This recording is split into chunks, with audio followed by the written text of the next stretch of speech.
was filmed on location in England. The castle used for the film is Haddon Hall, a fortified country house, not a castle as such, that dates to before 1087.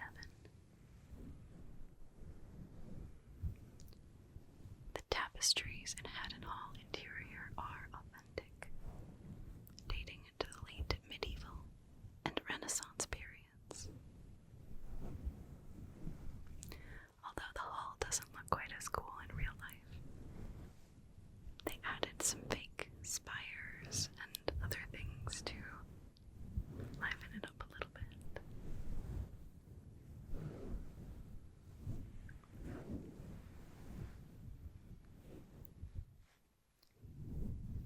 Florin and Gilder are the two kingdoms in the film, and they are made-up kingdoms, but they reference a single historical coin from, I believe, Dutch history, called both a florin and a guilder.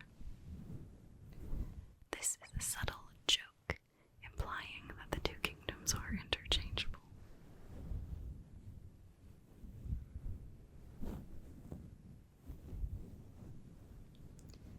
Although the film is, of course, set in a fantasy world, Vizzini at one point makes mention of criminals being sent to Australia. That means that the story would have to take place sometime after Captain Cook's discovery of the continent of Australia in 1770, followed by the first arrival of British convicts in 1778. Or that's just a joke outside of time.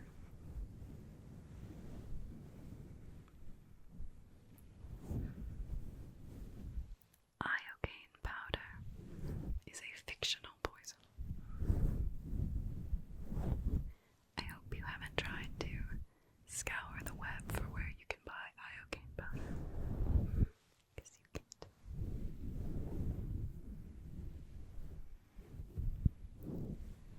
All of the main characters of the film are introduced in the first 7 minutes.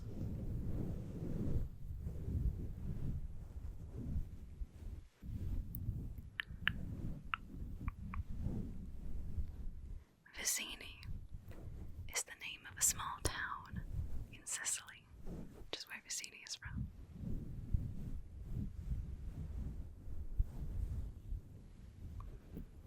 Christopher Reeve at one point was considered for the lead role of Wesley.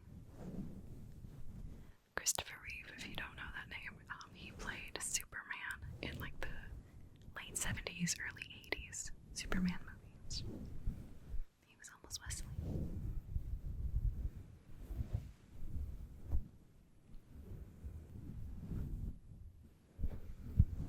Carrie Ells was cast as Wesley because of what director Rob Reiner called his Douglas Fairbanks or Errol Flynn quality. Fairbanks and Flynn both played Robin Hood in their careers. Fairbanks in 1922 and Flynn in 1938. Ells would later spoof their roles in Robin Hood Men in Tights in 1993.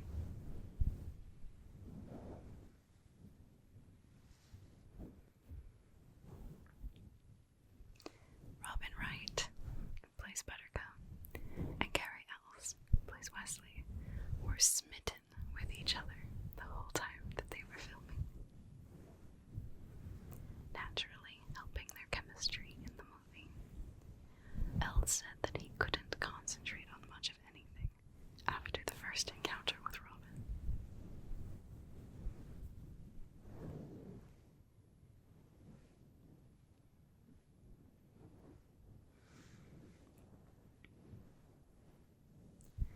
At the time of filming the movie, Robin Wright was a regular on a soap called Santa Barbara. In exchange for a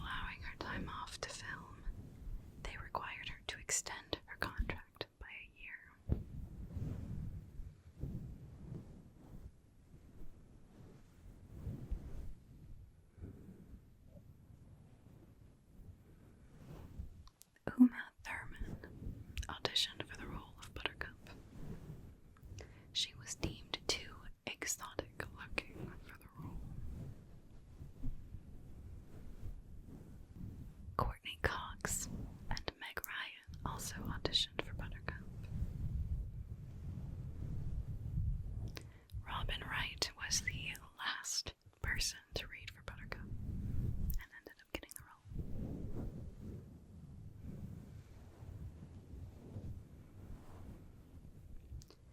Buttercup is continually referred to throughout the film and in the film's title itself as the princess, even though she is not yet married to Humperdinck. However, the grandfather states that Buttercup was born on a small farm, and Humperdinck states in his speech to the people that she was once a commoner. The reason for the discrepancy is that in the novel, the law of the land did indeed allow Humperdinck to choose his bride, but that bride was required to be a princess. Humperdinck overcame the obstacle by making Buttercup a princess of a non-existent country, making her eligible to marry him.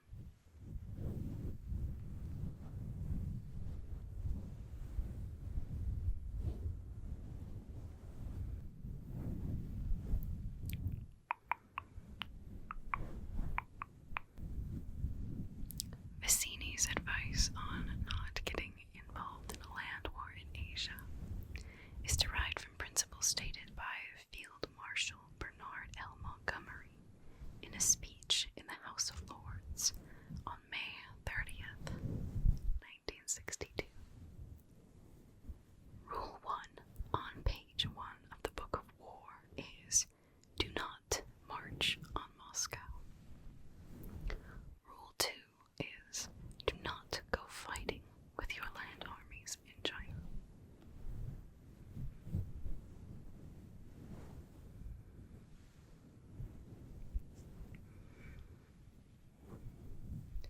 When Count Rugen hits Wesley over the head with the back of his sword, Carrie Ells told Christopher Guest to go ahead and hit him for real. Guest hit him so hard that it shut down production for a day while Ells was in the hospital.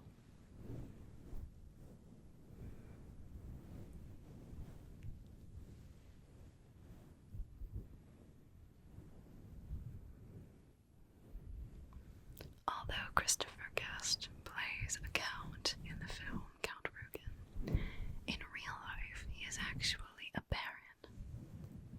5th Baron Haddon Guest of Sailing in Essex. Sorry if I said that wrong.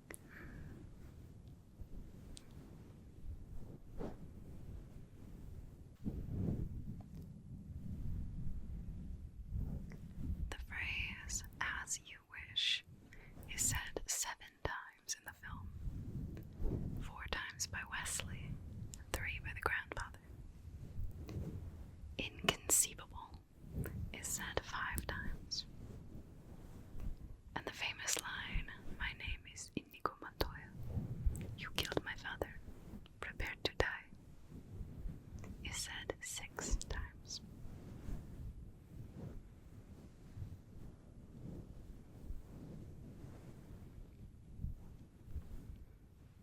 Miracle Max and his wife Valerie were named after author William Goldman's parents, Max and Valerie.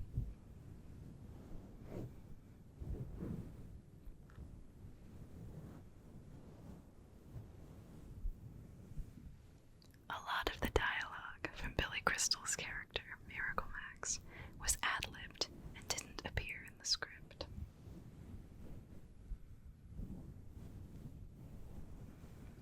Mandy Patinkin, who plays Inigo Montoya, claims that the only injury he sustained during the entire filming of this movie was a bruised rib due to stifling his laughter in his scenes with Billy Crystal. His attempt at holding back his laughter is obvious from his facial expression during his line, "This is noble, sir."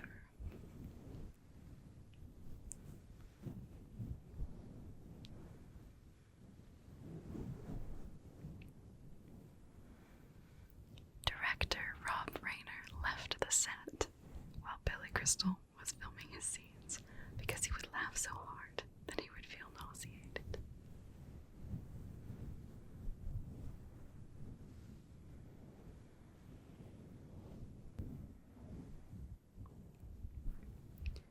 Miracle Max asserts that love is the greatest thing in the world.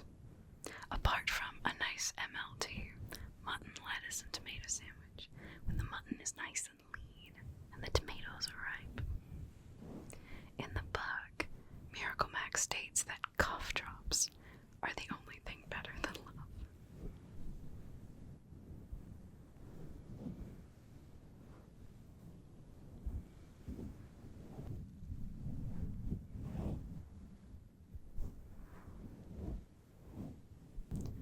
The priest presiding over the marriage was inspired by a famous Chicago rabbi who gave William Goldman the giggles because he had a speech impediment.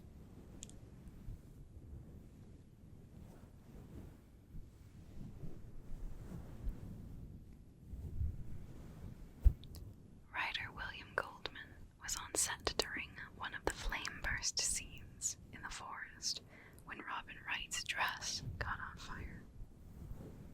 Although Goldman knew this was intentional, because he wrote the scene, he was so caught up in the moment that he shouted, "Her dress is on fire," thus ruining the take.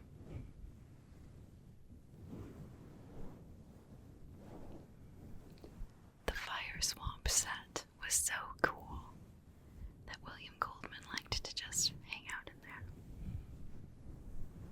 That would hardcore be weird. Like, this place is cool. I'm gonna just, eat my sandwich in the midst of the fire swamp.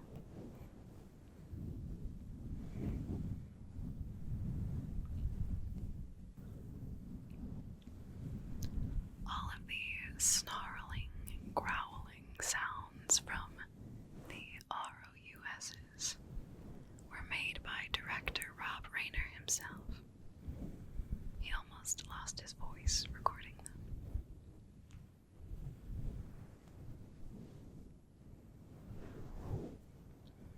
ROUSs have also been mentioned in a few other worlds besides just The Princess Bride. A few video games for sure, I know. I don't remember off the top of my head, but they've become almost universal.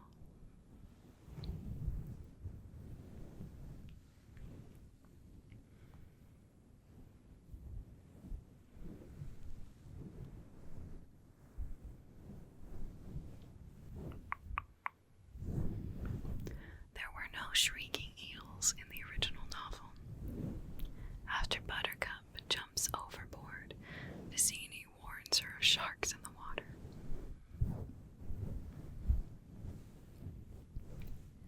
Then he fills a cup with his own blood and throws it into the water to attract them.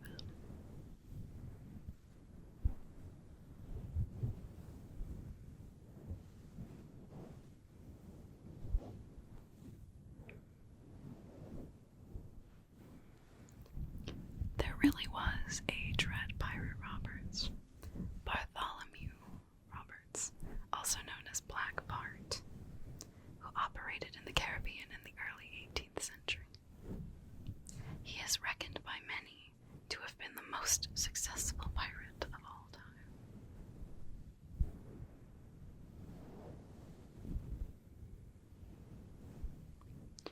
The Dread Pirate Roberts costume was modeled after that of infamous vigilante Zorro, only leaving out the cape as it felt unnecessary, and the hat as it does not suit the character.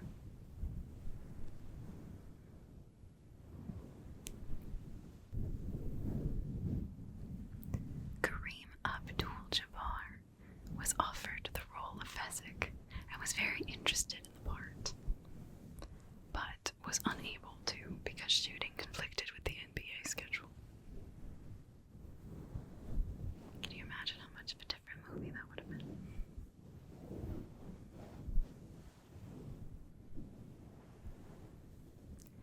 During the filming of some scenes, the weather became markedly cold for Robin Wright.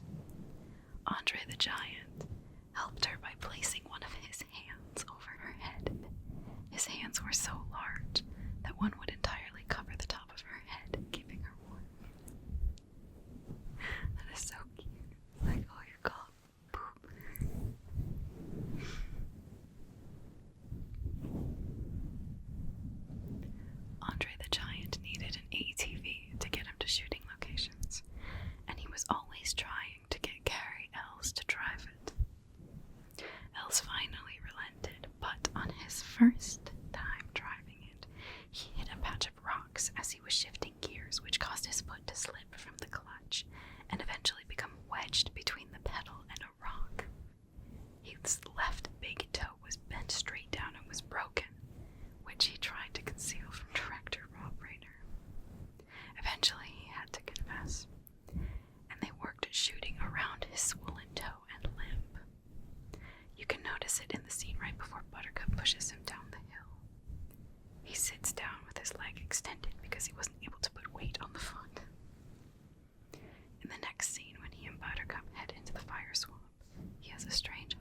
boss, be they director, producers, co-stars, or crew. It was a technique he employed to defer to people he liked, and to go some way towards counteracting the way he would tower over them.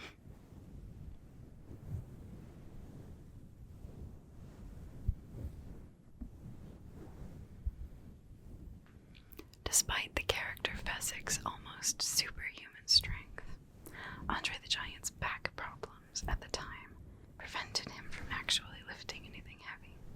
Robin Wright had to be attached to wires in the scene where Buttercup jumps from the castle window into Fezzik's arm because he couldn't support her himself. He was a wrestler for many, many years. I think that's where his back problems came from.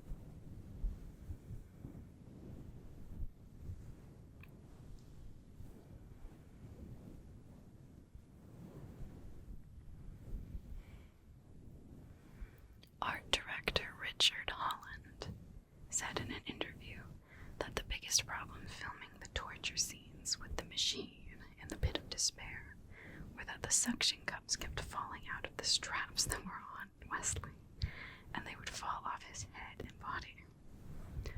Holland admitted that masking tape had to be put in the suction cups in order to keep the cups on Carrie without falling off. As someone who has worked in props in a lot of different theater productions, that kind of thing kind of makes me happy. It's like, okay, even the professionals have to deal with little mishaps like that. And sometimes masking tape really is the answer.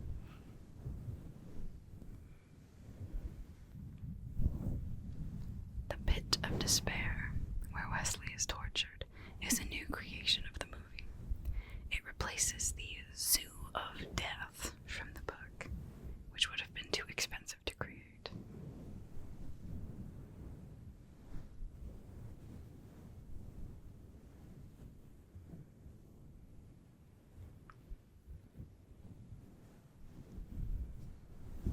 In order to create the epic and iconic sword fight, Carrie Ells and Mandy Patinkin trained for months with Peter Diamond and Bob Anderson, who between them had been in the Olympics, worked on Bond, later Lord of the Rings, Indiana Jones and the Raiders of the Lost Ark, and Star Wars films, and coached Errol Flynn and Burt Lancaster.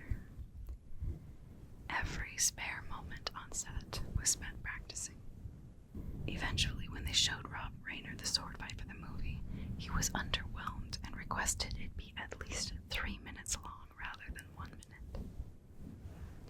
They added steps to the set, watched more swashbuckling movies for inspiration, re-choreographed the scene, and ended up with a 3-minute and 10-second fight, which took the better part of a week to film from all angles.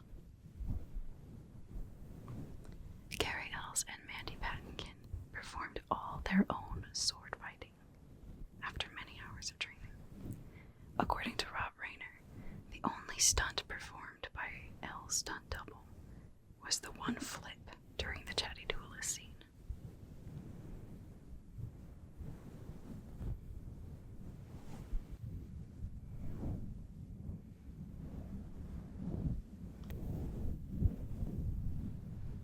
Mandy Patinkin revealed that acting out Inigo's quest to avenge his father's murder brought back memories of losing his own father to cancer in 1972.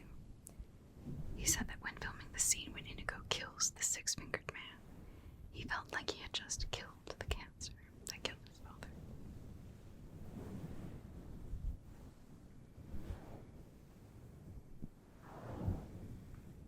Mandy Patinkin also said that the role of Inigo Montoya is his personal favorite over the course of his entire career.